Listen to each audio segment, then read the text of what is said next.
Au commencement. Une phrase simple, mais qui renferme l'un des plus grands mystères de l'humanité. D'où venons-nous ? Qui ou quoi a donné naissance à tout ce qui existe ? Depuis des millénaires, sages, philosophes et scientifiques cherchent des réponses. Une vérité primordiale semble inscrite dans ces premiers mots. Un secret oublié, peut-être dissimulé à la vue de tous. Genèse 1:1. Et si tout commençait ici ? Bonsoir à tous, bonsoir David. Bonsoir Lucas. Bienvenue dans l'émission Au commencement. Aujourd'hui, nous allons parler de Genèse 1:1 Exact. et nous allons revenir vraiment à l'origine des choses. Au commencement. Bien. Alors David, Genèse 1:1 dans la Bible, parle de quoi ça parle ? Alors Genèse 1:1, ça parle tout simplement du commencement, c'est-à-dire de la création de Dieu. Il s'agit d'une phrase extraordinaire, que dis-je, mythique, une phrase qui a traversé les temps, un verset fantastique, sûrement le plus lu de tous les temps, puisque la Bible étant le livre le plus lu de tous les temps, forcément, Le début. le premier verset est sûrement celui que tout le monde a lu. Et ensuite, verset très important puisqu'il introduit la Bible et il l'introduit un peu à la manière d'un titre. Et il a quelque chose de fantastique qu'on va voir ensemble aujourd'hui. Donc c'est un verset d'une importance extraordinaire. C'est quand même la Bible, le livre le plus lu de tous les temps. Et il en est, je dirais, il en est l'étendard. Donc je vais si tu le veux bien, en parler. Ouais, alors peut-être pour les personnes Ouais. qui n'ont pas encore lu la Bible, comment la Bible est découpée ? Un verset, c'est quoi par exemple ? Comment les choses Alors sont faites ? un verset, il s'agit d'une phrase, dirait-on. Maintenant, certains versets peuvent comporter plusieurs phrases, d'un point de vue purement, Littéraire. purement strict. Mais disons, en gros, un verset, ce serait le vers d'un poème. Hein. Le chapitre comporte plusieurs versets. Hein. Donc des chapitres, il y en a de mémoire en fonction des versions de la Bible, à peu près entre 1100 et 1200, 1300 chapitres. D'accord. Et après, des versets, ça dépend. Vous avez des chapitres avec 3-4 versets, puis vous avez des chapitres comme de mémoire le psaume 118 dans la Bible catholique, et dans la Bible protestante, c'est le 119, qui est le chapitre le plus long de la Bible, qui peut faire plusieurs pages. Mais disons, c'est une manière, si tu veux, de découper le texte pour qu'il soit lisible et pour qu'on puisse aussi s'y retrouver. C'est une forme de nomenclature, de classement. Et d'ailleurs, ce classement est entré dans l'histoire puisque, si tu veux, à l'époque, au commencement de cette écriture-là, il n'y avait pas de chiffres ni de nombres. Donc, on matérialisait, si tu veux, l'aspect numéraire des choses par les lettres. Hein. Donc, les premières fois qu'on a vraiment voulu classer ces chapitres et ces versets, on l'a fait avec des lettres. Ce qui veut dire que quand on parle de Au commencement, en fait, devant, il n'y avait pas le 1 de Genèse 1:1, mais sûrement la lettre Aleph qui signifie le A en français. D'accord, ok. Et donc, concrètement, alors, la Genèse, par exemple, c'est quoi ? C'est un livre ? Alors la Genèse est un livre, c'est même le plus grand livre de la Torah, de mémoire, donc c'est le premier livre.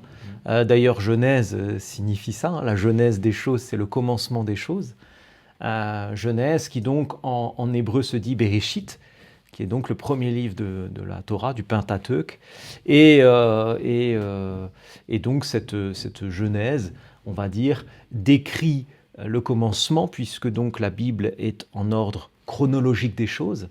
C'est-à-dire que la Bible, si vous la lisez en entier, commence par au commencement, et donc par le commencement de l'univers et du monde, et se termine par le dernier livre qui est on ne peut plus connu, l'Apocalypse, qui donc, lui, décrit à quelque part la fin, du moins des choses qu'on connaît, des choses matérielles, du temps, de l'espace et la matière. La fin est décrite dans l'Apocalypse.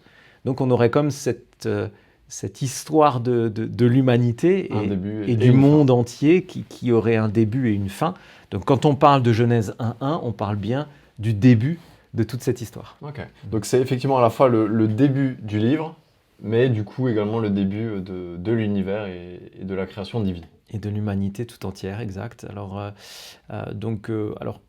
Genèse chapitre 1 décrit déjà la création de l'homme.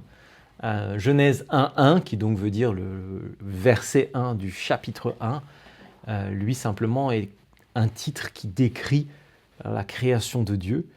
Alors je te propose peut-être qu'on Allons-y. en parle directement. Donc, alors en français, donc, c'est au commencement Dieu créa les cieux et la terre. Donc en hébreu, ça se dit Bereshit, bara Elohim et Hashamaim ve'eta haaretz. Tu le retrouves également en latin, in principio creavit Deus caelum et terram, ou en grec, dans la version Septante, c'est en archei epoiesen otheos ton oranon kaitengen. Voilà. Donc, je ne vais pas le faire en toutes les langues, mais c'est un verset qui est magnifique. Mais qui a été traduit en tout cas dans la plupart des langues du monde. La plupart des langues du monde, effectivement, c'est un verset qui est magnifique. Donc, qu'on a traduit par « Au commencement, Dieu créa les cieux et la terre », ce qui est, on va dire, exact d'un point de vue purement littéraire. Alors, on verra tout à l'heure qu'on ne s'exprimait pas de la même manière à l'époque où ça a été écrit. Simplement, effectivement, c'est un verset qui a traversé les temps et qui a traversé l'histoire pour arriver jusqu'à nous. Donc voilà. Alors, si on devait commencer par détailler, il faut déjà savoir une chose, c'est que ce verset au départ a été écrit en hébreu ancien. Okay. Donc ça, c'était en quelle année à peu près, juste alors, pour mettre le contexte historique? Alors, au niveau du contexte historique, on remonte plus loin. Les premières traces écrites qu'on a de ce verset, et d'ailleurs de toute la Genèse, datent sensiblement entre le 6e et le 8e siècle avant Jésus-Christ. Ce sont des textes en hébreu ancien. Cependant, dans la tradition, on sait très bien que ces textes ont été écrits par Moïse. Du moins, ils sont attribués à Moïse. Moïse les aurait écrits sur la montagne, qui n'est autre que le Sinaï. Et donc, il les aurait écrits de son vivant avec... simplement, la fin aurait été écrite par quelqu'un d'autre, mais on ne sait pas qui. En tout cas, le Pentateuque, donc Genèse 1.1 qui nous concerne ce soir, est écrit par Moïse de son vivant. Donc, on est là entre le premier et le second millénaire avant Jésus-Christ. C'est-à-dire que vous êtes en gros vers entre 1200 et 1600 avant Jésus-Christ. Okay. Donc au deuxième millénaire avant Jésus-Christ. Et là, vous avez en gros un laps de temps. Alors pourquoi est-ce que ce n'est pas très précis? Tout simplement parce qu'en fonction des calculs qui sont faits, des traditions différentes, notamment ceux qui se basent sur le Talmud de Babylone, qui donne une période de 210 ans en Égypte. Mais bon, la Bible donne 430 ans, et 430 ans se retrouvent dans le nombre de générations. Donc sans rentrer dans les détails, il serait plus probable que ça ait lieu entre moins 1200 et moins 1600, la période, je dirais, de Moïse, qui est donc le rédacteur de ce texte. En hébreu ancien, du coup, au début. Alors, en hébreu ancien ou pas, puisqu'à ce moment-là, l'hébreu ancien, on n'en a pas trace. Donc, si on doit remonter vraiment à l'hébreu ancien du temps de Moïse, il faut à ce moment-là remonter au proto-sinaïtique, qui donc est l'écriture qu'on a retrouvée au Sinaï et qui sensiblement date exactement de la même époque. C'est pourquoi nous allons le réécrire en proto-sinaïtique. Très bien. Allons au commencement. Allons au commencement. Alors, donc, vous allez voir apparaître sur votre écran donc, le verset en entier. Donc, toujours comme d'habitude, sur le haut, vous avez la version en hébreu ancien, et puis sur le bas, vous avez la version proto-sinaïtique. Et donc, nous allons ensemble déconstruire ce texte et le reconstruire pour voir ce qu'il a à nous apprendre. Je rappelle pour les gens qui nous regardent pour la première fois que bien sûr tout ça se lit de la droite vers la gauche. Donc c'est bien ça. Donc on voit effectivement 7 mots. 7 mots exactement. Du moins en proto-sinaïtique et en hébreu ancien. Tout à fait. C'est 7 mots et on le retrouve un peu, je dirais, en français aussi, puisque au commencement, Dieu créa les cieux et la terre. Sensiblement, ça ressemble, si ce n'est qu'un mot est déplacé, puisque Dieu est déplacé. En hébreu, c'est au commencement, créa Dieu les cieux et la terre, et en français, c'est au commencement, Dieu créa les cieux et la terre. Il y a simplement deux mots qui... La syntaxe Voilà. varie. Il y a deux mots qui s'inversent, cependant, je dirais le sens est le même, et il y a bien sept entités à la suite. Donc, je t'arrête oui. pas, David. Est-ce Vas-y, que ce 7 aurait une certaine importance? Très probablement, du moins d'un point de vue symbolique. On le sait aussi, Dieu créa la terre Dieu créa l'ensemble de sa création en 7 jours. Le 7e jour, il se reposa, il le créa en 6, véritablement. Mais comme les 7 jours de la semaine, on ne va pas rentrer dans toute la symbolique du 7. Le 7 également chiffre de la perfection. Mais tu as raison, ce 7 n'est pas anodin, en ce sens que il a créé la terre en 6 jours, le 7e jour, il se reposa. Et d'ailleurs, quand on regarde la façon dont sont construits ces jours de création, on se rend compte que du 1er au 3e jour, les 3 premiers jours, on a une vision extérieure de la création, c'est-à-dire une vision, je dirais presque extérieure au cosmos. On voit l'univers d'extérieur, et qu'ensuite, dans les 3 jours suivants, le 4e, le 5e et le 6e, on sent que la vision est placée sur Terre. Donc, tu as raison, il y a effectivement une symbolique dans ce 7. L'être humain est créé quel jour? Le 6e. Le 6e. Le 6e jour. Le 6 est toujours rapporté à l'homme. D'accord. On le verra aussi plus tard dans les nombres qui te sont chers. Effectivement. Le 6 est attribué à l'homme, et l'homme est bien créé le 6e jour. Voilà. Très bien. Effectivement, on aura l'occasion de refaire un épisode spécialement sur la symbologie des nombres dans toute la Bible. Tout à fait. Revenons maintenant à ce verset qui est du coup ce qui nous intéresse ici. Alors, comment on peut le comprendre de façon plus précise? Alors, déjà, sur le premier mot, si tu veux bien, on va prendre un mot après l'autre, ça va être peut-être plus simple. Donc, le premier mot que vous avez donc, tout en haut, c'est Bereshit. Alors, Bereshit, c'est un mot plein de sens, puisqu'effectivement, il veut dire au commencement. Il a d'abord été traduit, avant bien sûr le français, qui est une langue plus récente. Au départ, il a été traduit de l'hébreu en grec par la Bible, la Septante. Septante, qui tient son nom d'ailleurs aussi du chiffre 7 que tu aimes beaucoup, puisque tout simplement ce sont 70 scribes plus 2 chefs, 72 personnes qui ont conçu cette Bible et cette traduction. Ça doit d'ailleurs te rappeler ce chiffre 72, les 70 personnes qui ont vu Dieu avec Aaron et Moïse. Fort de symbolique. Donc la Septante, en grec au départ, le terme a été traduit en en-arché, donc qui doit d'ailleurs te rappeler plein de mots, puisque Léna, voilà, les énarques, surtout je dirais l'archétype, les temps archaïques, l'archange, donc sous-entendu le premier des anges, ou celui qui était avant. Donc arché, en-arché, ça veut dire commencement. Arché, alors arché, c'est un terme aussi intéressant parce que il se transforme rapidement en arche. Arche qui est pour nous l'arche de Noé, par exemple, qui pourrait être aussi l'arche de l'Alliance, qui a une forte symbolique. On fera une émission là-dessus. Alors l'arche de Noé, l'arche de l'Alliance, alors attention, en hébreu, ce ne sont pas les mêmes termes. L'arche de Noé, c'est Teva de mémoire, et l'arche de l'Alliance, ce serait plutôt Aaron. Cependant, dans la symbolique est forte. L'arche, c'est finalement l'arc uni, l'arc-en-ciel, quoi. C'est ce pont qui va unir deux mondes. Mais c'est également l'arche, par exemple, une caisse en bois, dans les deux cas, dans l'arche de Noé comme dans l'arche de l'Alliance.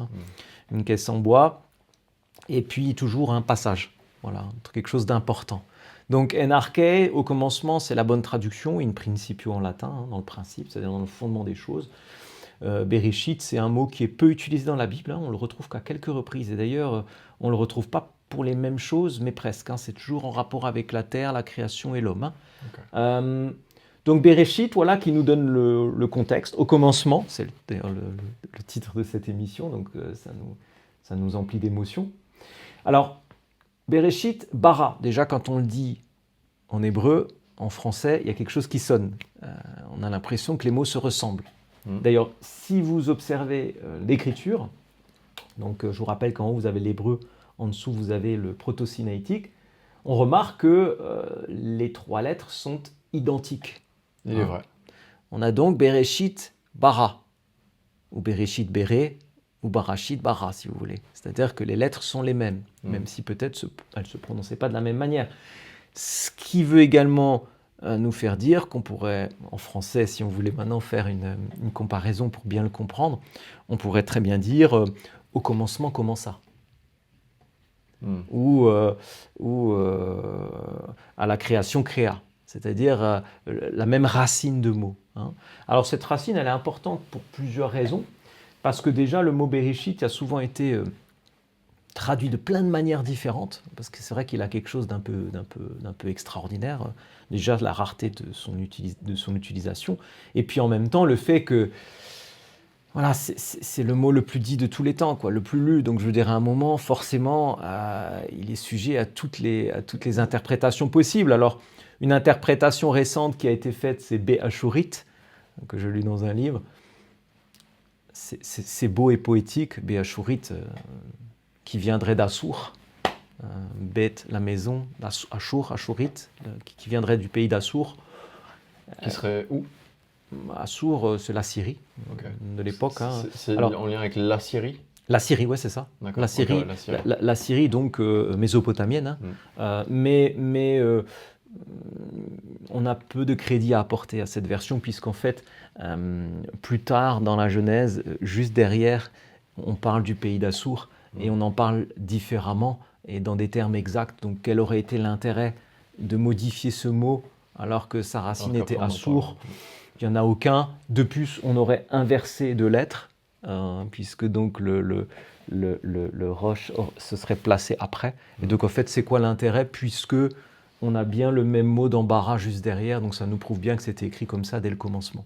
Donc, vous voyez, s'attarder un petit peu sur les mots permet souvent de bien réinterpréter les choses et surtout de ne pas commettre d'erreurs. Donc voilà, Bereshit, on est bien sur le commencement. Bara, c'est bien créa. Alors, là, pareil, on ne parle pas de créa classique. C'est-à-dire qu'il y a d'ailleurs plein de mots pour dire créa dans la Bible.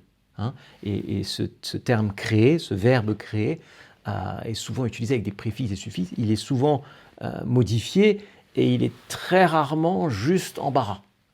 Alors, bara, ça voudrait dire, à quelque part, créer à partir de rien. On dirait, nous, créer ex nihilo, ce qui est quand même assez rare dans l'utilisation d'un mot. La plupart du temps, même nous en français, quand on dit créer, c'est assembler, peindre. Ce sont des choses qui partent plus du réel et non pas d'un... Voilà, ou d'une impulsion que tu as pu donner pour créer quelque chose, pour faire un beau film, une belle émission, vouloir... Voilà, on dit créer, oui, créer, mais on ne crée pas à partir de rien. Effectivement, pas dans notre monde physique. Pas dans notre monde physique et puis dans notre vocabulaire également. Donc, il ne faut pas oublier que ce qu'on est en train d'étudier, c'est une remontée dans le temps. Et cette remontée dans le temps, elle a besoin d'une création primordiale. A besoin d'une création primordiale. Et tu sais, elle a ce côté aussi où le champ lexical est important. Il faut bien comprendre que nous, aujourd'hui, si tu prends un dictionnaire, tu as à peu près entre 80 et 100 000 mots. Certains vont dire même plus. Bon. Entre 80 et 100 000 mots utilisables. Bon, le commun des mortels en France, il va en utiliser 30 000 ou peut-être 20 000. Mais cependant, on a ce potentiel, que ce soit dans l'écriture notamment. Par contre, à l'époque, au moment où ont été écrits ces mots-là, il n'y avait pas autant de... Le champ lexical était totalement restreint. Il faut bien comprendre que du temps de l'écriture de la Bible et des traces qu'on en a, c'est un champ lexical à peu près de 8000 mots. Et on en recense 2000 qui doivent à peu près représenter 80% du texte. Donc il faut bien comprendre une chose, c'est que quelqu'un disait, je ne sais plus, traduire c'est trahir. Il n'a pas tort, c'est-à-dire que à vouloir parfois trop préciser les choses, on en oublie un petit peu le sens premier, qui parfois commence à nous échapper parce qu'on souhaite donner la précision. Trop littérale peut-être. Trop littérale et chercher finalement la précision qui correspond. Et or, cette précision n'existait pas. Donc, le travail qu'on fait en faisant ça, en fait, c'est tout simplement revenir aux origines des choses. On ne peut pas se tromper puisqu'on remonte en arrière. Donc, c'est simplement que le sens qu'on en a aujourd'hui est parfois trop précisé ou trop détaillé par rapport à ce qu'il devait être. Et peut-être sorti de son contexte. C'est cela, c'est cela. Alors, du coup, bara, donc, on sait que c'est créé à partir de rien, créé ex nihilo. Donc, au commencement, créa, Dieu, qu'on a traduit, on a traduit Dieu, puisque c'est Elohim. Alors, bon, Elohim, on en a effectivement déjà un peu parlé, donc on renvoie les auditeurs et les spectateurs sur une émission, sur la première émission. Voilà, l'émission qu'on a fait sur le nom de Dieu, puisque on avait déjà énormément détaillé Elohim. Je ne pense pas qu'on va revenir dessus. En tout cas, pour ceux qui ont suivi l'émission, c'est important de dire que Elohim avait plus rapport à la fonction de Dieu, à quelque part, si tu te souviens, que son prénom ou son identité, son identité propre. Donc Elohim est vraiment la fonction de Dieu. Donc sans rentrer dans les détails, on va quand même dire que c'est Dieu, c'est très bien traduit. Donc au commencement, créa Dieu, voilà. Ensuite, on a deux petites lettres. Alors ces deux petites lettres, c'est et que tu vas retrouver juste après avec vet. Alors et, c'est très intéressant puisque il s'agit de deux lettres et c'est pas n'importe lesquelles, puisqu'en fait c'est la première et la dernière lettre de l'alphabet. Okay. Donc quand on dit et, c'est bien sûr ça veut donner la notion de pluralité. On veut dire et il a créé et le ciel et la terre, mais le et avec ces deux lettres là veut aussi dire le commencement et la fin. Tu as sûrement déjà entendu. L'alpha et l'oméga. L'alpha et l'oméga. Je suis l'alpha et l'oméga. En français, on dirait de A à Z. Et en hébreu? Eh bien, du coup, on dirait de Aleph. c'est un peu là, si tu veux, je dirais le point d'ancrage de ce et, c'est de Aleph à Tav. C'est-à-dire du A au T. Je sais que ça... Donc l'intégralité au final. L'intégralité, le tout. Alors, je sais que nous en français, il faudrait qu'on dise de A à Z, mais donc de Aleph au Tav, c'est de dire du début à la fin. Il y a une notion de temps. Il y aurait plus une notion d'espace. Ouais, c'est-à-dire il y aurait plus une notion de définir la globalité de la chose. Les expériences et l'évolution inclus. Tout, la globalité de la chose. Et c'est A à Z. C'est plus, on le retrouve, quand tu disais tout à l'heure, on le retrouve dans Jésus qui dit je suis l'alpha et l'oméga. Je suis le commencement et la fin, l'alpha et l'oméga, c'est-à-dire je suis celui qui est, on disait l'autre fois. En gros, être, c'est tout. Donc, c'est tout de A à Z. C'est la globalité. Donc, bien au-delà du temps, de la matière, c'est l'intégralité. C'est tout. C'est tout. Alors, donc tu l'as symbolisé donc, par le Aleph et le Tav. Donc, Aleph, donc, c'est la tête de bœuf que tu as là en bas à droite. Okay. Et ensuite, le Tav, c'est cette croix. On l'appelle la marque ou le signe. On y viendra tout à l'heure, si tu veux. Donc, et. Ensuite, on a Shamaim. Alors, Sham, ça c'est censé être les cieux. Donc Dieu créa les cieux et la terre. Alors pourquoi les cieux? Puisque à la fin tu as cette main avec la vague, qui donc détermine la pluralité des choses, si tu te souviens. Donc IM c'est pluriel. Ouais. C'est pour ça qu'on dit les cieux. Maintenant, on va le voir, il y a une petite subtilité quand même. C'est que Sham, qui est donc qu'on détermine comme le ciel, va terminer en Shamaim. Et ce Shamaim, c'est en fait un pluriel double. C'est en fait un pluriel jumelé. C'est assez rare, d'ailleurs. On ne l'utilise pas trop dans la langue française. Okay, nous, on dirait, nous, par exemple, jumeaux. Par exemple, une maison accolée, une maison jumelée. Donc cette notion de pluriel double. Ok. Hein? Donc, si on prend Cham comme racine, Cham voudrait dire là, enfin plutôt là-bas. Là-bas.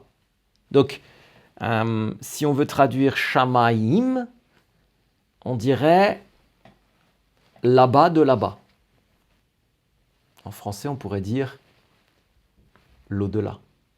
Ok. C'est là-bas, mais double.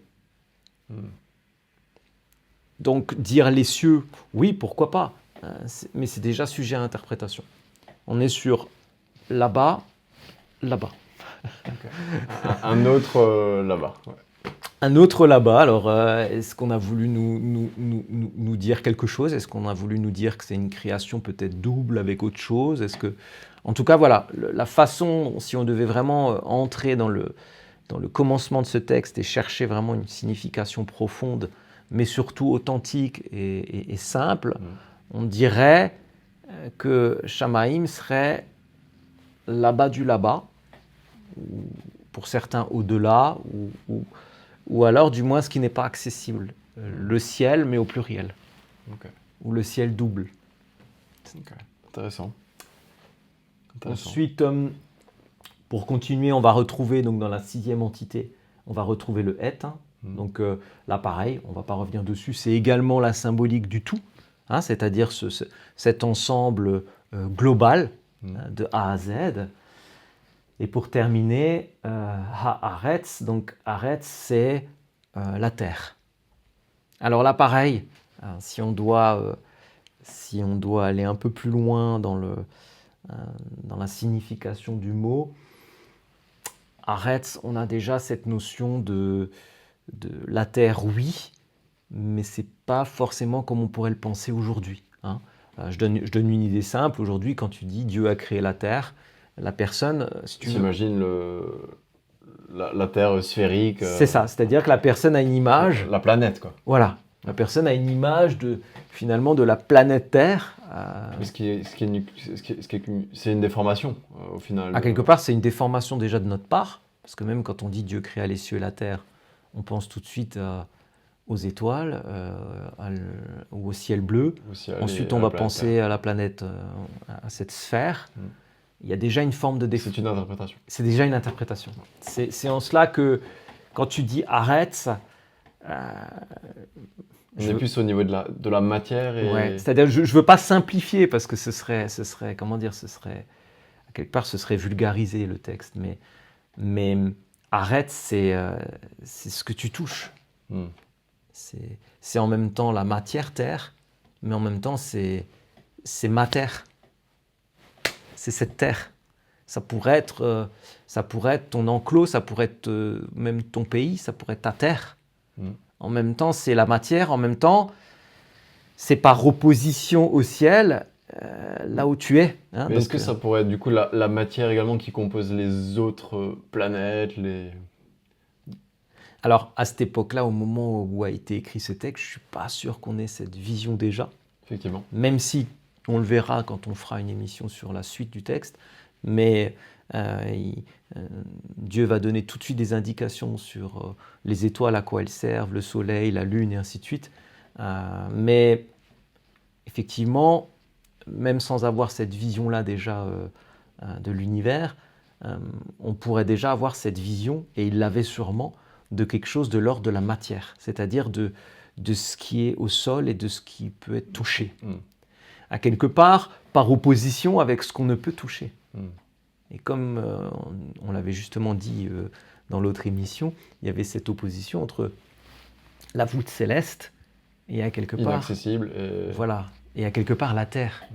Donc il y a cette opposition dès le départ en disant Shamaïm, le ciel, Haaretz, la terre. Mais attention à ne pas l'interpréter avec peut-être nos yeux, nos oreilles et la connaissance qu'on a aujourd'hui, puisque c'est peut-être pas ce qu'a voulu faire la personne au départ quand elle l'a écrite.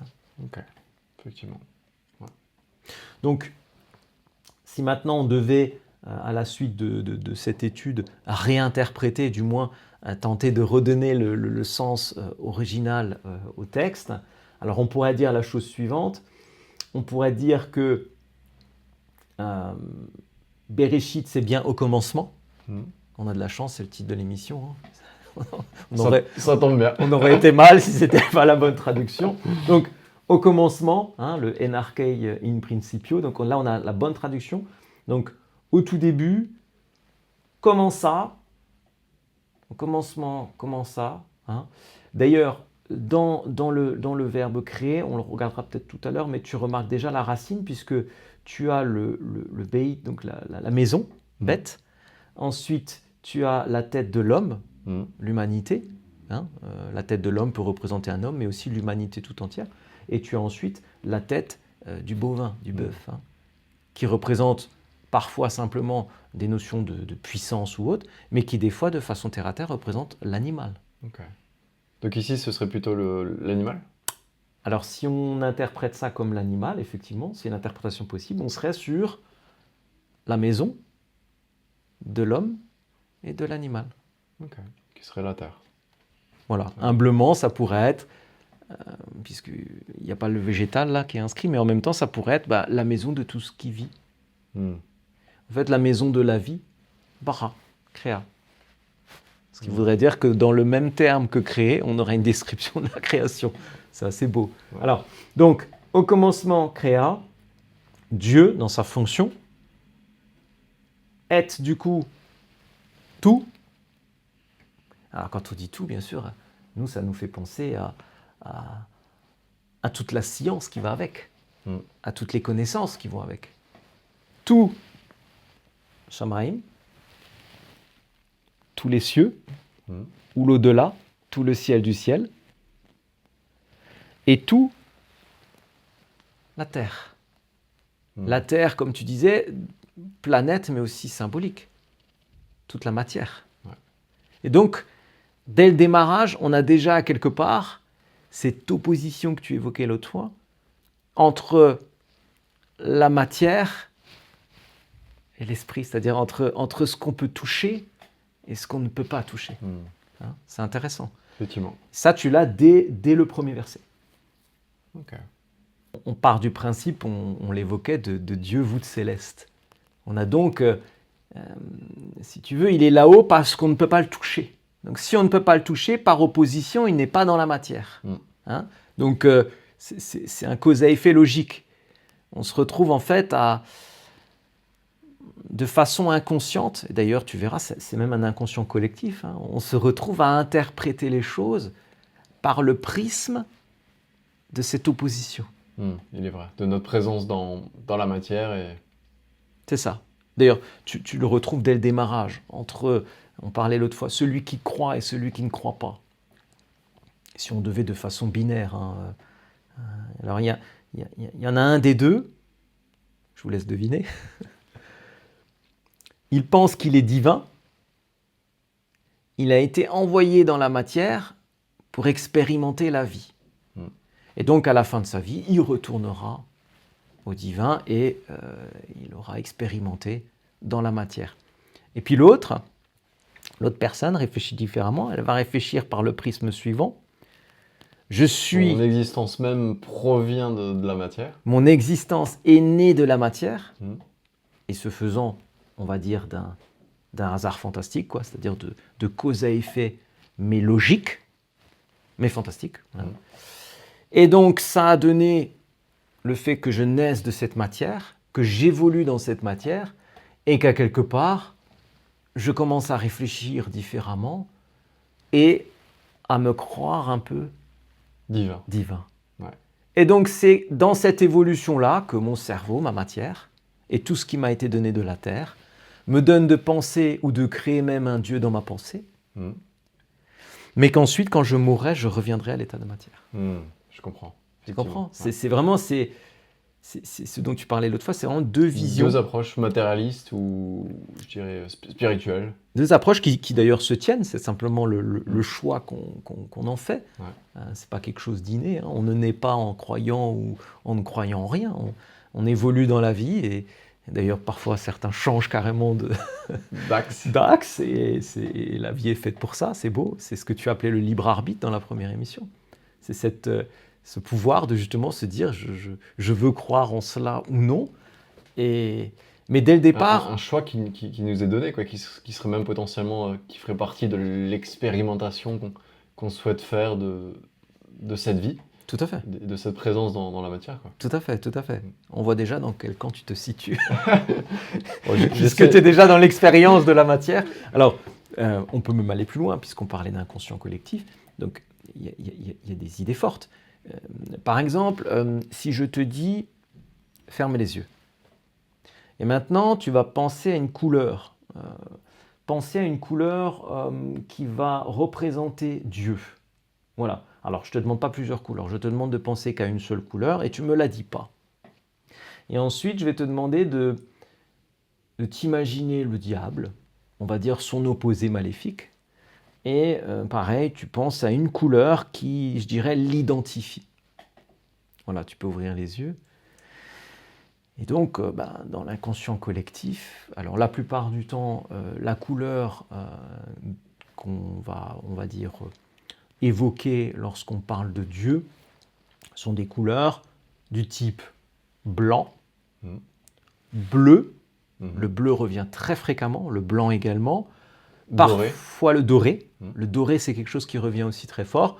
Alors, je ne vais pas toutes les faire, mais bon, tu vois comment on se situe. Des couleurs légères aussi, qui vont vers quelque chose de pur. Hein. Et quand on va évoquer son inverse, en général, les gens vont aller vers plus le rouge, le noir et des couleurs sombres, des gris ou alors des bruns foncés. Alors c'est tout simple, puisque forcément les gens qui regardent ont dû fermer les yeux pour faire le test avec toi. On se situe tous dans, je dirais, dans les mêmes catégories, à quelques couleurs près. Hein. Et au final, quand tu réfléchis bien, et que tu regardes le ciel, tu te rends compte que le ciel est toujours beau quand il est bleu. Les nuages sont blancs. Et le soleil t'évoque l'or, cette lumière dorée. Et donc en fait, toi-même, quand tu penses à Dieu, tu as déjà la tête rivée sur la voûte céleste. C'est comme je ne veux pas dire un réflexe, mais c'est comme quelque chose d'inconscient qu'on a tous. Voilà. Et quand ensuite on va évoquer des choses plus terrestres, mais de belles choses, on va évoquer plusieurs couleurs. En général, on verrait bien... du orange, du vert. Du orange et du vert. Alors le vert, magnifique, parce que le vert, c'est cette notion, cette notion de beau et d'espoir, et quelque chose de structuré, de stable. Et donc, en fait, on voit toute cette verdure, on s'imagine des touches de fleurs, c'est magnifique. Et puis ensuite, on va descendre. Le brun. Et là, quand on descend... Le rouge, l'orange. On se rend compte qu'on descend... On creuse dans le magma de la Terre, effectivement. Et puis, en latin, inferno, on descend en dessous. Hein, on appelle ça les enfers.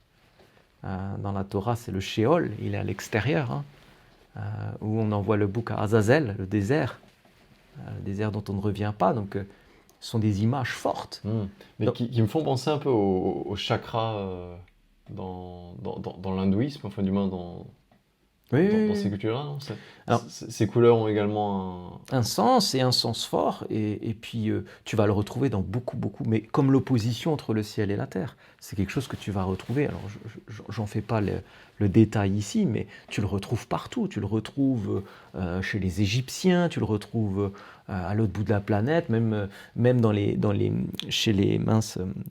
civilisations même amérindiennes. Enfin, c'est partout ce symbole du ciel, de la terre qui s'écarte. Enfin, c'est Gaïa et Ouranos chez les Grecs. Enfin, je veux pas, si tu veux, je veux pas remuer tout ça. Et on pourrait même parler de Marduk, d'Ishtar et ainsi de suite. Enfin, donc c'est à chaque fois des mêmes des interprétations connexes. Sont des symboliques qui déjà nous amènent à la même chose. Et si tu veux, ces symboliques ne sont pas dans Genèse 1.1, mais sont des symboliques fortes et que tu retrouves sur toute la Terre, des symboliques de couleurs.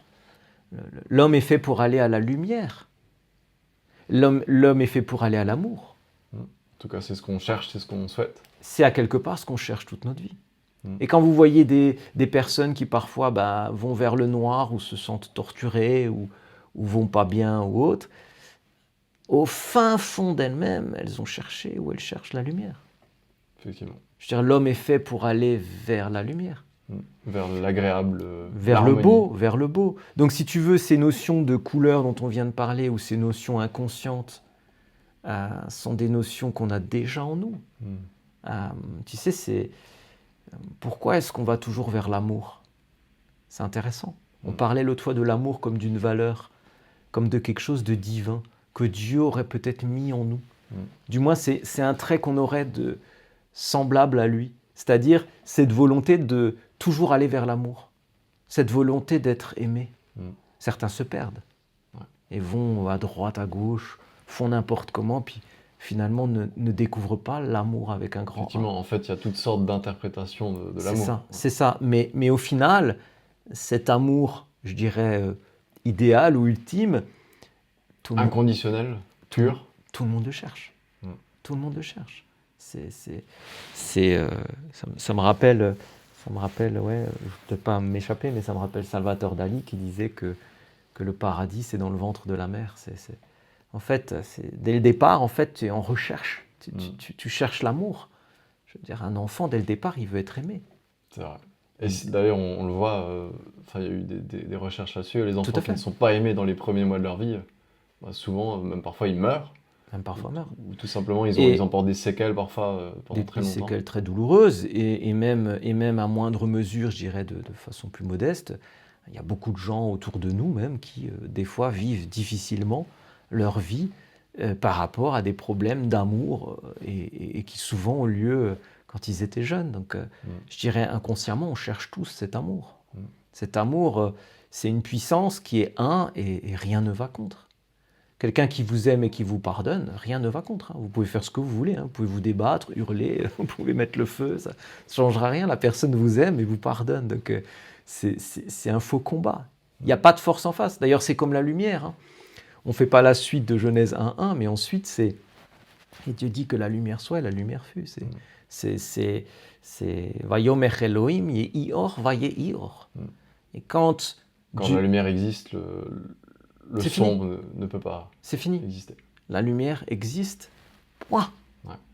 Je m'excuse, j'aime beaucoup ce verset parce que pour moi il est fantastique. Et Dieu dit que la lumière soit et la lumière fut. C'est d'une puissance mais extraordinaire. On a trouvé le fond diffus cosmologique. Certains scientifiques se sont amusés, d'ailleurs ceux qui l'ont trouvé, à l'appeler le visage de Dieu. C'est magnifique, c'est la première lumière. Et cette lumière, elle nous est envoyée. C'est comme un cadeau.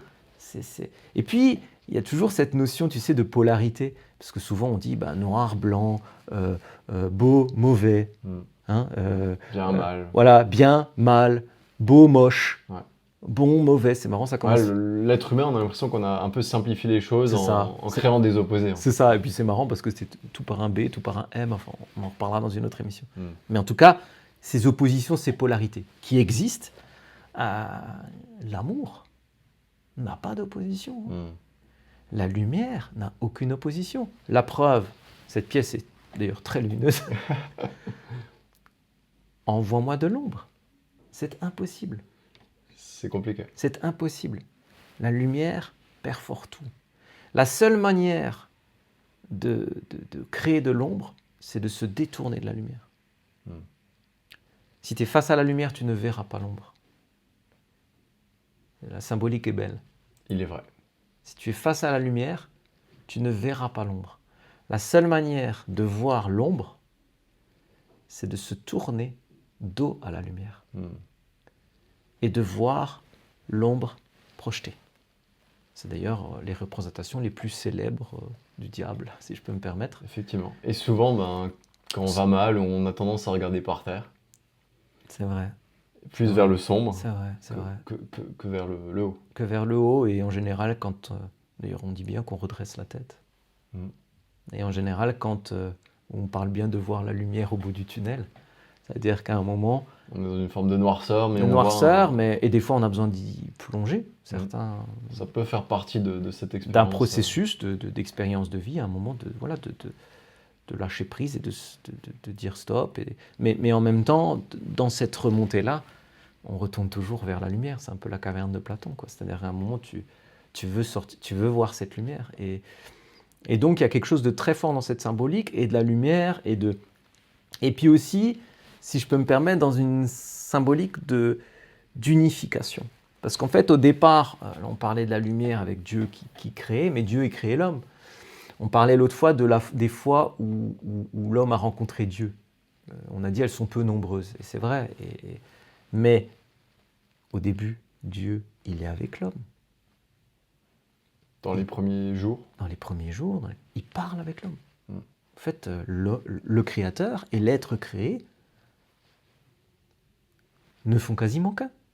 Et donc, il parle. En fait, au départ, cette création, je dirais, double, est totalement liée. Elle ne forme qu'un. C'est d'ailleurs pour ça que, on ne va pas rentrer dans les détails, mais même l'homme est homme et femme au départ. C'est-à-dire que... Enfin, d'abord l'homme, puis la femme dans un second temps. C'est ça, mais au tout début, l'homme est homme et femme. C'est-à-dire qu'il crée l'homme et ensuite il lui dit multipliez-vous. On ne sait pas comment. Et ensuite seulement, l'homme se sent seul et il crée la femme, Ève. Donc au départ, on pense que l'homme est un être unique, sûrement de lumière, et qu'il est homme et femme. Donc il crée l'homme avec un grand H. Il crée l'homme avec un grand H. Et ensuite, il va être divisé, cet homme, puisqu'on dit qu'il a pris la côte d'Adam pour créer Ève. Bon, la vérité, c'est qu'il a pris le côté. Il l'a coupé en deux, en gros, si tu veux. Vulgairement, c'est pour dire... il a pris une partie masculine, une partie féminine pour créer les deux polarités. C'est ce qui fait que des fois, ils se réunissent et que la vie est ainsi faite. Mais ce qui est assez marrant, du coup, ça veut dire que la naissance, naître, faire des enfants, etc., serait du coup issu de cette, cette séparation primordiale qu'on retrouve dans l'homme et la femme serait en fait ce qui rend possible la vie. C'est ça. Ce serait non seulement ce qui rend possible la vie, mais également ce serait le fait qui rende possible la vie avec un grand V, c'est-à-dire la vie comprenant la naissance et la mort. Tu me suis ? Si ce que je dis là est vrai et qu'on fait un raccourci rapide et vulgaire, on pourrait dire qu'au départ l'homme est un être de lumière masculin et féminin et immortel, et qu'il est avec Dieu, et qu'ensuite, en le départageant, on crée la vie avec un grand V. Et que dans cette vie, il y a et la naissance et la mort. Donc la fin serait inventée à ce moment-là. C'est ça. La fin FIN. La fin FIN, mais aussi FAIM, ce sera une autre émission, mais la fin FIN de la vie dans la matière. C'est-à-dire que, il faut bien comprendre, souvent on oppose la vie à la mort, c'est totalement faux.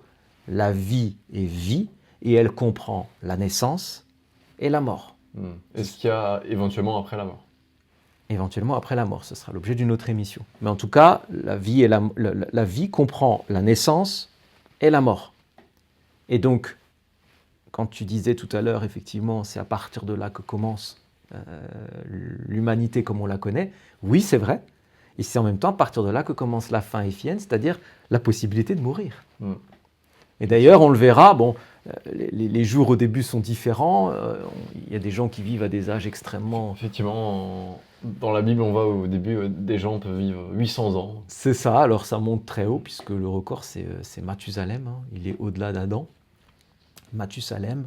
Et puis ensuite, celui qui il se fait enlever, c'est Enoch, 365 ans. Puis après, tu as tout le monde à la suite. Mais en gros... il était normal de vivre des siècles et des siècles. Et puis, c'est à partir du déluge, à un moment, il dit, les jours de l'homme seront de 120 ans. Ce qui est un âge déjà relativement avancé. Relativement avancé. Et puis ensuite, on va dire que les généalogies nous apprennent que l'espérance de vie a baissé petit à petit. Mais est-ce que ça aurait une signification spirituelle ? Ça a une signification spirituelle, mais on l'abordera dans une autre émission. Okay. C'est fort intéressant.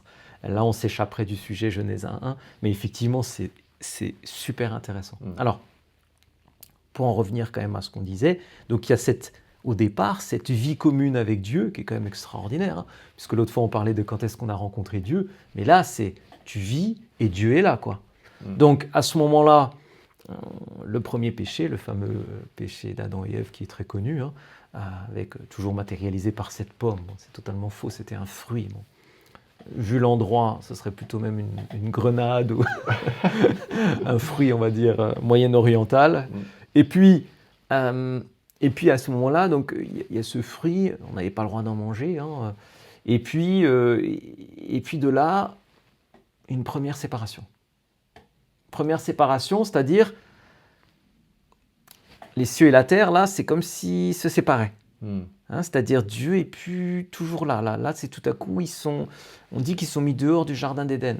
On abordera ça sur l'émission sur le jardin d'Éden et sur le paradis. Mais... Donc là, à un moment, il y a comme une fissure, une séparation. Et ensuite, il faut quand même savoir que Adam a vécu encore des siècles, hein, et donc il a rencontré tous les patriarches après lui. Donc imaginez-vous quand même que vous aviez un témoin oculaire, visuel, auditif, tout ce que tu veux, de la présence de Dieu sur terre, et qui en plus en parlait ouvertement. Hein, donc ça c'est extraordinaire. On a souvent tendance un peu à l'oublier. Et puis ensuite, deuxième séparation, c'est du temps de Noé. Puisqu'en fait, des générations plus tard, on se retrouve avec une humanité qui finalement prend un chemin qui n'était pas dans le plan de Dieu. Hein, et donc, de nouveau, je dirais par peut-être cet écartement de Dieu, ou du moins cette volonté peut-être de péché ou d'oubli de Dieu. Hein. À un moment, alors entre-temps, il y a quand même Caïn et Abel, hein, le premier meurtre de l'histoire, qui va aussi, je pense, pousser cet écartement. Et puis ensuite, Noé, là, c'est fatal, puisque là... il reboot tout, quoi. Comme tu dis, il reboot, ça c'est un terme d'informaticien. Voilà, un gamer dirait il fait reset. Voilà, là en tout cas, on redémarre tout le système. Le déluge, quoi. Le fameux déluge, l'élément eau, on en reparlera, c'est magnifique. Donc là, à ce moment-là, déluge, et on recommence avec Noé. Hein. Donc on dit toujours qu'on est fils d'Adam, on est surtout fils tous de Noé. Hein, puisque, et puis à partir de là, on a de nouveau ces écartements. Ensuite, il y a la promesse qui est faite à Abraham, puis la descendance d'Abraham. Hein. Mais si tu veux, ces écartements successifs ont fait que, effectivement, le ciel et la terre, de façon imagée bien sûr, se sont écartés. Il y a même eu peut-être des blessures, des fissures, de Dieu envers l'homme et de l'homme envers Dieu, c'est-à-dire des séparations parfois douloureuses. Et j'aime beaucoup ce terme hébreu qui dit le tikkun olam, c'est-à-dire la grande réparation du monde. C'est comme s'il y avait comme si le vase s'était brisé et qu'il fallait qu'on recolle les morceaux. Mais ce qui voudrait dire que Dieu aurait pris un risque initial. Le risque de Dieu, il est énorme. Il est dans ce que tu disais. Il est dans le libre arbitre. En conférant le libre arbitre aux humains. Ah mais, je veux dire, prenons un exemple très, très banal pour que les gens comprennent et qu'on rigole un bon coup. Quand tu prends un animal domestique, tu le dresses. L'objectif, c'est qu'il soit gentil, soit sympa, qu'il te morde le moins possible, mais surtout qu'il ne te détruise pas l'appartement, ou qu'il ne t'arrache pas tout le jardin. L'objectif, c'est qu'il puisse être gentil, qu'il évite de mordre tous les invités, d'arracher la veste du facteur. Et qu'il y ait une forme de relation gagnant-gagnant. Et qu'il y ait une forme de relation, même si elle est de l'humain à l'animal de compagnie, qu'il y ait une relation qui soit agréable. C'est mieux. Dieu, il crée l'homme à son image. C'est pas un animal de compagnie. Il crée l'homme semblable, à quelque part, à lui. Mais ce qui voudrait dire que Dieu, du coup, peut faire des erreurs, peut C'est exact. être dans l'erreur. C'est exact. Et même éventuellement être pas tout à fait complet ou pas tout à fait parfait. C'est exact aussi. C'est-à-dire que si on part de ce principe, et effectivement, les gens ne vont pas forcément tous adhérer, mais si on part de ce principe, effectivement, nous, on aurait quelque chose de divin, mais Dieu, du coup, de notre point de vue à nous, puisqu'on est enfermé dans la matière, l'espace et le temps, et bien en fait, Dieu qui est infini et qu'on ne peut pas toucher, il aurait un petit quelque chose de nous, effectivement. Donc, ce qui voudrait dire que peut-être, alors dans la Bible, c'est décrit quelquefois, alors on en parle peu parce que ça ne met pas forcément en avant Dieu, mais il y a des moments où on dit qu'il a été, par exemple, jaloux, ou qu'il a été, ou qui, par exemple, tu sais, à la fin du déluge, il demande pardon. Je veux dire, s'il est Dieu tout-puissant, pourquoi demander pardon? Il n'a pas besoin. Il est. Or, pourquoi il demanderait pardon à l'homme? Et pourquoi il dit, je mets cet arc-en-ciel, je mets cet arc dans le ciel, pour que vous oubliez jamais, pour que vous puissiez toujours garder à l'esprit que je vous demande pardon et que ça ne se reproduira plus. Si Dieu demande pardon, si Dieu, pour les chrétiens, envoie son Fils Jésus sur terre, c'est qu'il a quelque chose de fortement humain.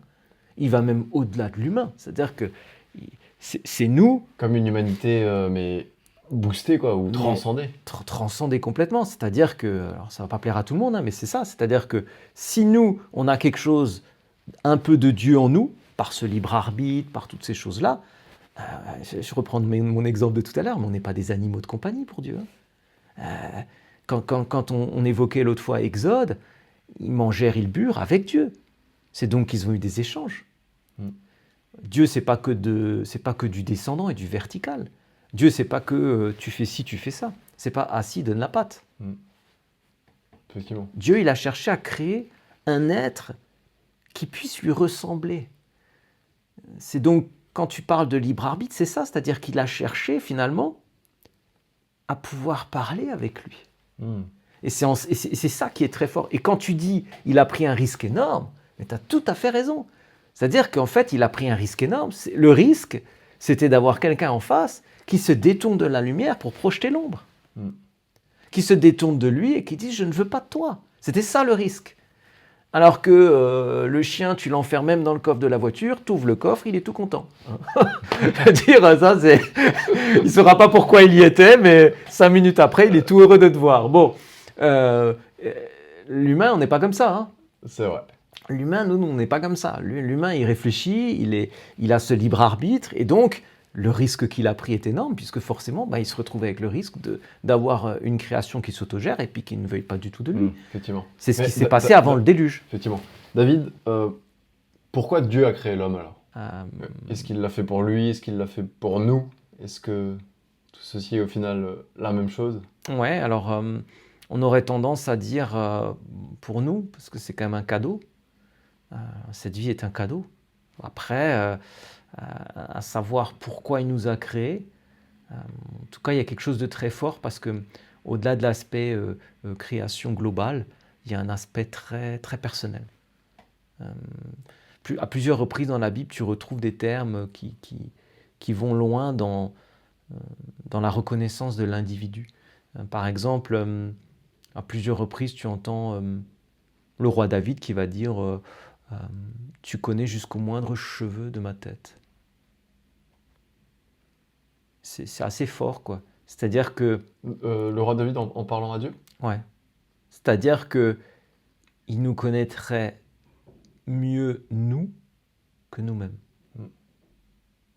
Et ça, c'est assez... déconcertant. Ouais, c'est déconcertant. C'est-à-dire que, finalement, on est un être créé. Des fois, on a du mal, même nous-mêmes, à nous comprendre, à entrevoir qui on est, et souvent même qui on veut être. Certains, des fois, on est un peu perdus. Mais qui voulons-nous être?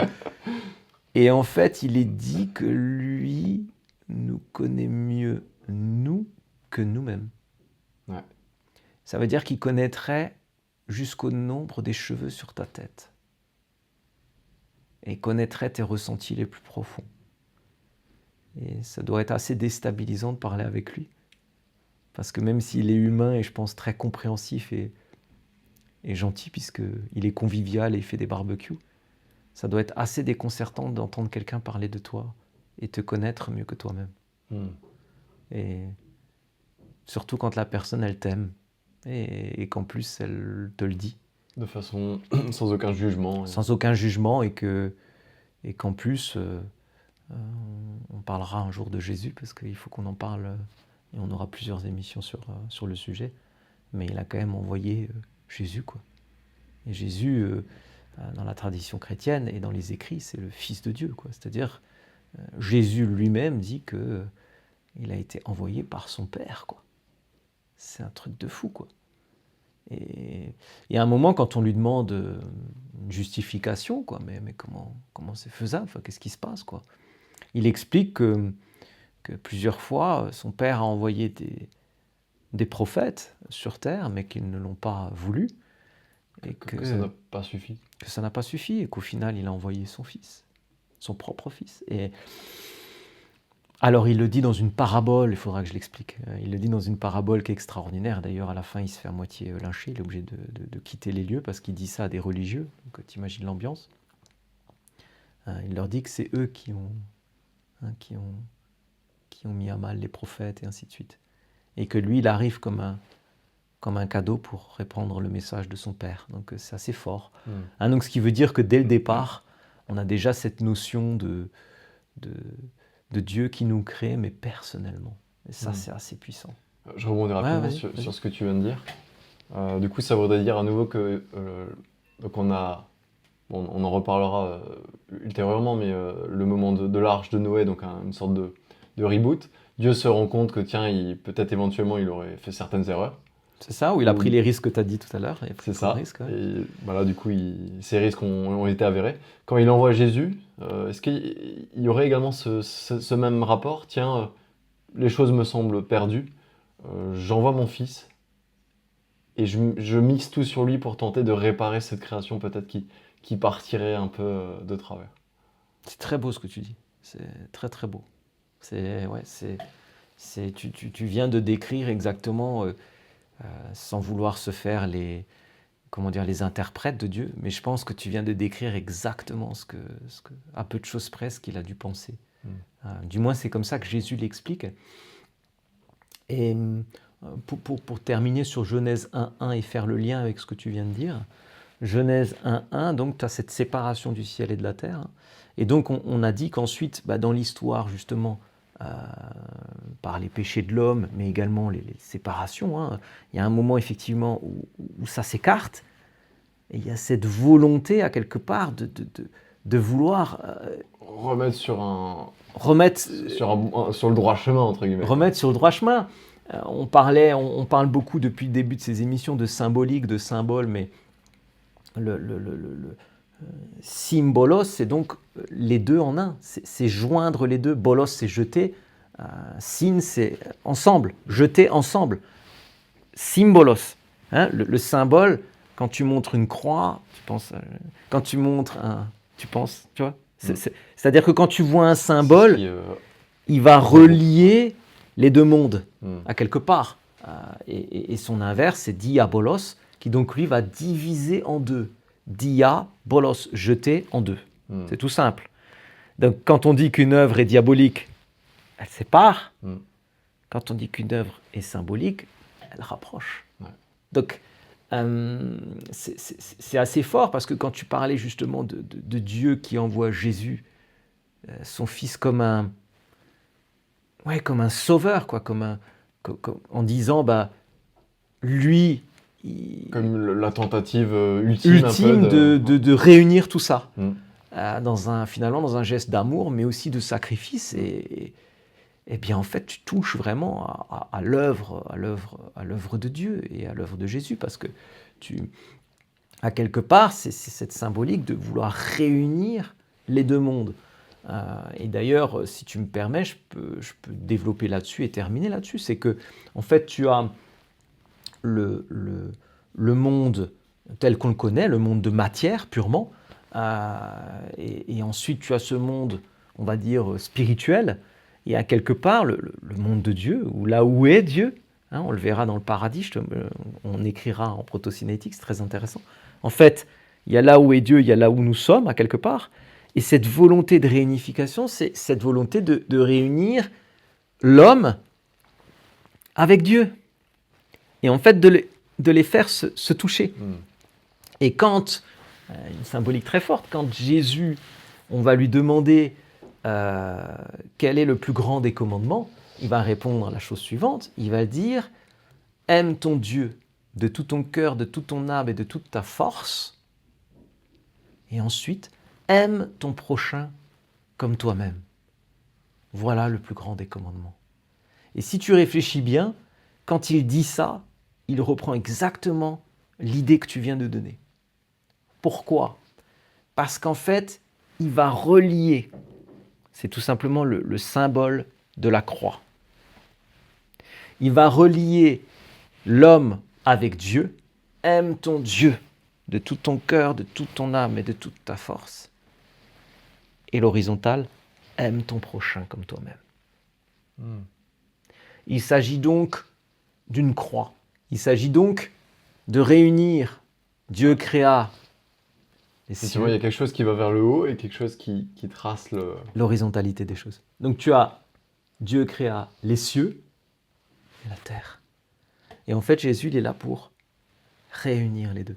Si tu devais donner un sens à cette verticalité, cette horizontalité, tu ferais des flèches qui iraient vers le centre. C'est-à-dire, Dieu a envoyé Jésus, il vient vers nous et nous, on va vers lui. Et pareil pour les hommes, c'est-à-dire que... c'est un effort conjoint. C'est un effort conjoint. Toi qui aimes ce côté justement amour et puis aussi quand les gens se rapprochent, toi qui as compris aussi que la dispute ou la discorde allait contre cette volonté profonde, tu auras peu de mal à comprendre le fait que quand tu aimes les autres, il y a un peu d'amour divin et que quand tu aimes Dieu, ça t'aide à aimer les autres. D'ailleurs, c'est marrant parce que quand Jésus le dit, il donne bien l'ordre suivant. Et je pense que cet ordre n'est pas anodin. C'est-à-dire qu'il ne dit pas « aime ton Dieu et aime ton prochain, puis voilà ». Il commence par dire « aime ton Dieu de tout ton cœur, de toute ton âme et de toute ta force.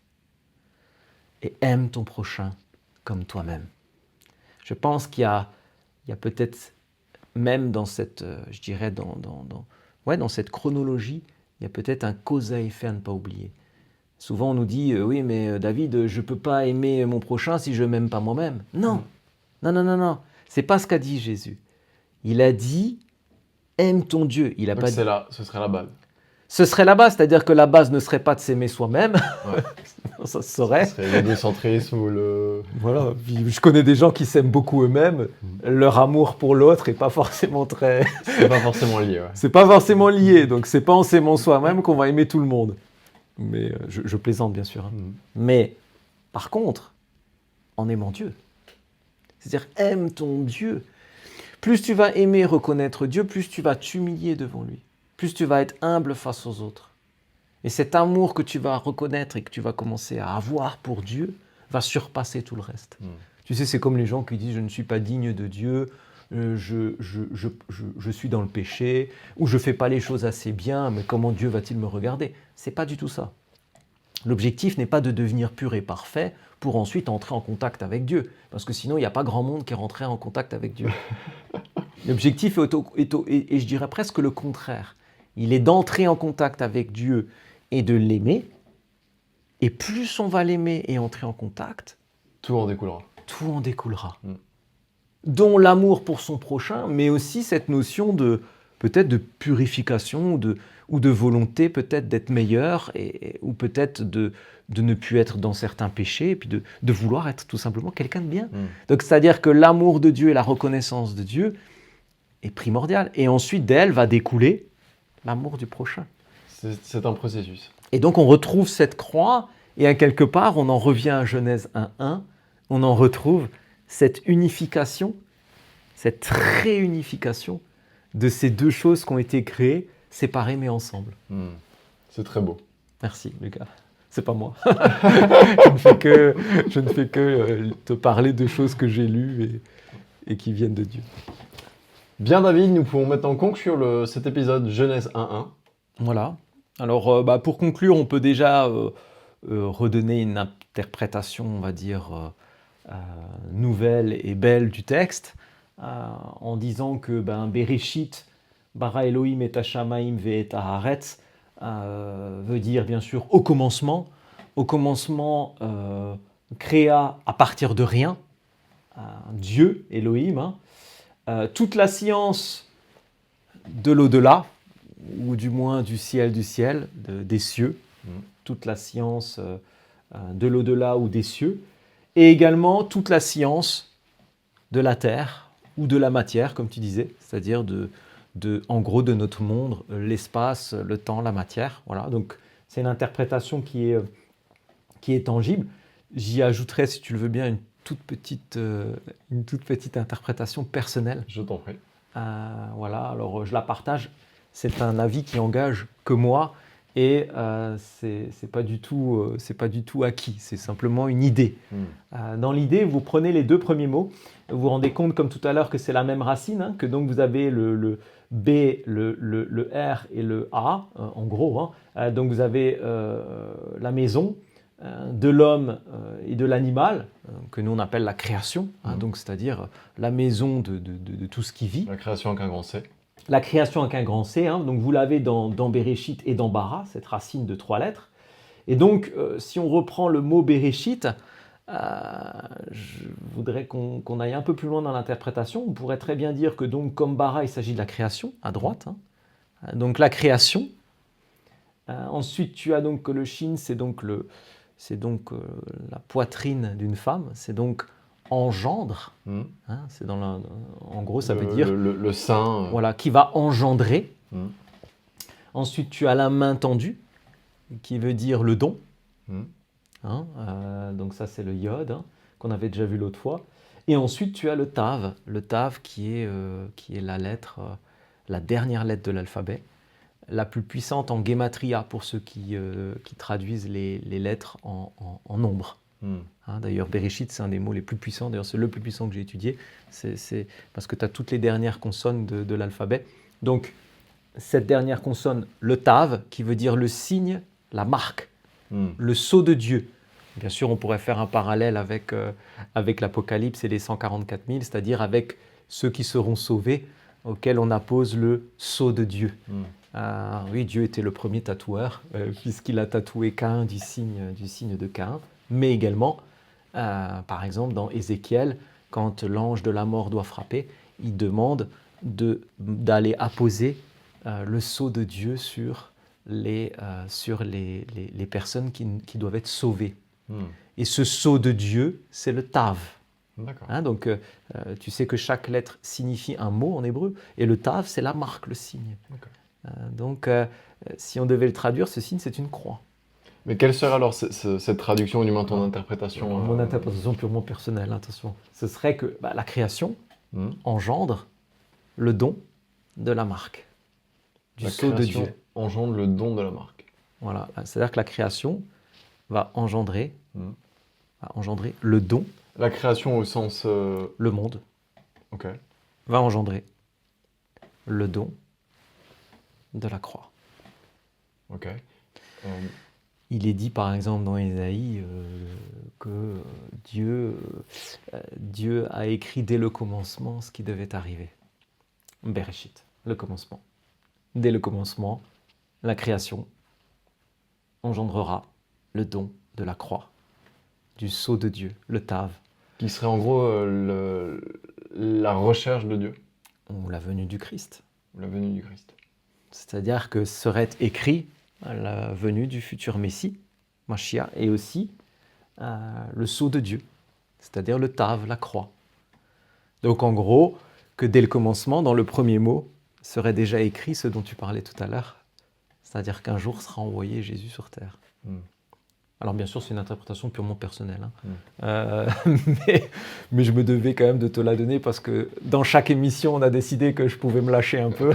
Effectivement. Et te donner au moins une interprétation personnelle. Donc voilà ce que je vois moi dans le mot Bereshit.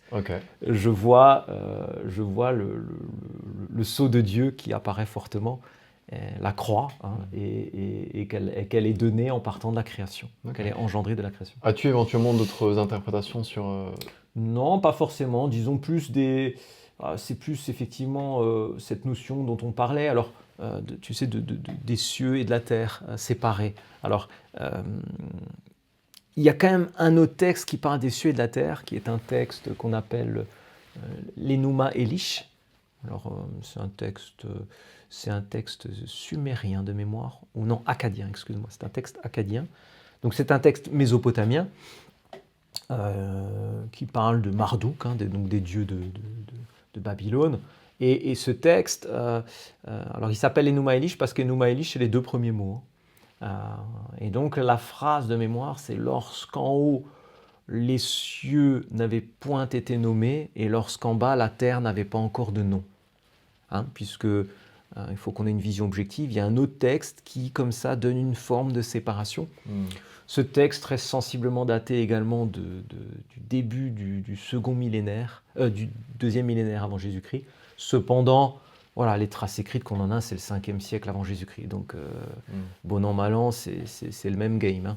Pas de...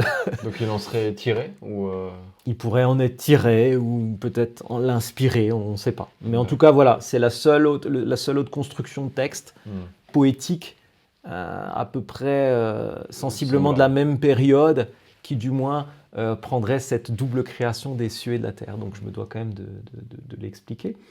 Et après, donc cette séparation du départ qu'on va essayer de réunir. De résorber. Donc on en a parlé tout à l'heure avec effectivement cette volonté par la croix, c'est-à-dire de revenir à Dieu, que Dieu revienne vers nous, que nous on aille vers lui.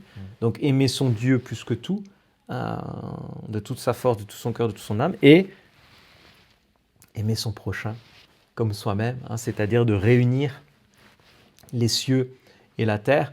Alors certains diront qu'on extrapole, mais en même temps, il y a de la vérité puisque d'un point de vue purement spirituel, la seule entité qui fait le lien aujourd'hui entre les cieux et la terre et qui puisse être présent avec nous sur terre, c'est le Saint-Esprit.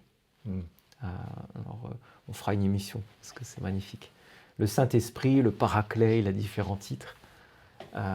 C'est cet Esprit Saint qui nous est envoyé du Père, et donc c'est cet Esprit, alors certains le prient, d'autres parlent en langue, enfin il y a des pratiques issues du Saint-Esprit, on les appelle les pratiques charismatiques. Donc, si tu veux, ce Saint-Esprit crée le lien. Or, dans la Bible, il est écrit que tous les péchés seront pardonnés, sauf un. Okay. Le blasphème contre le Saint-Esprit. Donc, car il est le pont entre le... Il est le pont, exactement. L'arc, le pont. D'ailleurs, le pont, c'est un terme extraordinaire, puisque de lui est issu, par exemple, Pontifex Maximus, le souverain pontife. Ce lien qui se crée.